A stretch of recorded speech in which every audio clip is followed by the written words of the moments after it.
Dobré ráno, my jsme se přesunuli už do romantického prostředí sadu, už jsme oblečeni. Mimochodem, Tomáši, ten mundur, který máme na sobě, dá se tomu říkat mundur? V podstatě monterky, ano. Monterky, tak nosíte to jako takhle na slušňáka nebo na stojáka, jak to mají třeba Italové, italský fotbalisti, hele, ty to nosí jenom takhle. No nejradši na stojáka, protože kolem se mám většinou děvčata, takže on je to takové. OK, takže teď už je to v pořádku. Ano, přesně tak. Super, vrhneme se na to. Aby jsme vyrobili ovocňáka, tak je potřeba se sbírat ovoce. Přesně. Jsme v sadu, za chvilku 7 hodina, je docela kosa. Jak poznáte, že ty jablka, které teď budeme sbírat, už jsou zralí? Tak nejdřív nám napoví barva. Ta musí být samozřejmě vybarvená vzhledem k odrůdě. No a potom si u nás v laboratoři uděláme testy na cukr a na škrob.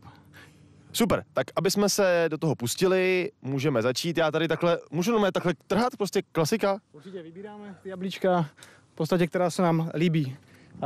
Tvarově, vzhledem mají co nejméně poškození a ty se potom u nás samozřejmě přetřídí ještě před lisováním.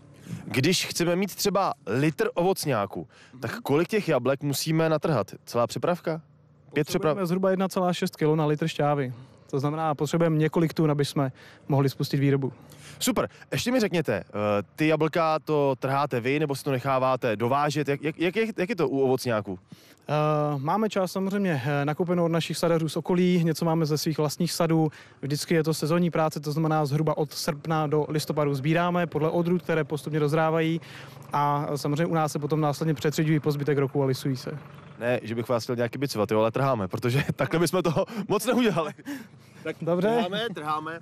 A kromě jablek používáte třeba červenou řepu, mrkev, jak se dostanete k ní? Přesně tak, jsou to všechno produkty vlastně z našich polí, tady od českých a slovenských pěstitelů. V podstatě dneska máme zhruba 23 až 24 certifikovaných sadařů a pěstitelů, kteří nám postupně dodávají zeleninu, ovoce, které potřebujeme, které tady vyroste v sezóně.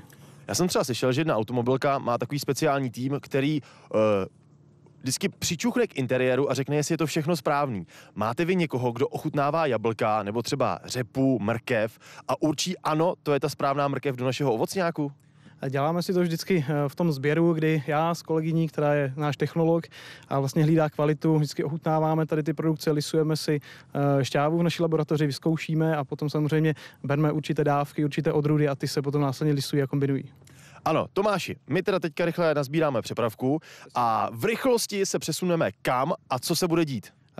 Poběžíme k lisu, začneme jabka dávat do lisu, podíváme se, jestli jsou všechny v pořádku a podíváme se, jaká šťáva z toho teče. Čili dneska z těch našich jablek uděláme ovocňák. Přesně tak. Tohle je rubrika Na vlastní kůži ve Snídaní s Novou. Vracím slovo k vám do Prahy do studia. Ahoj.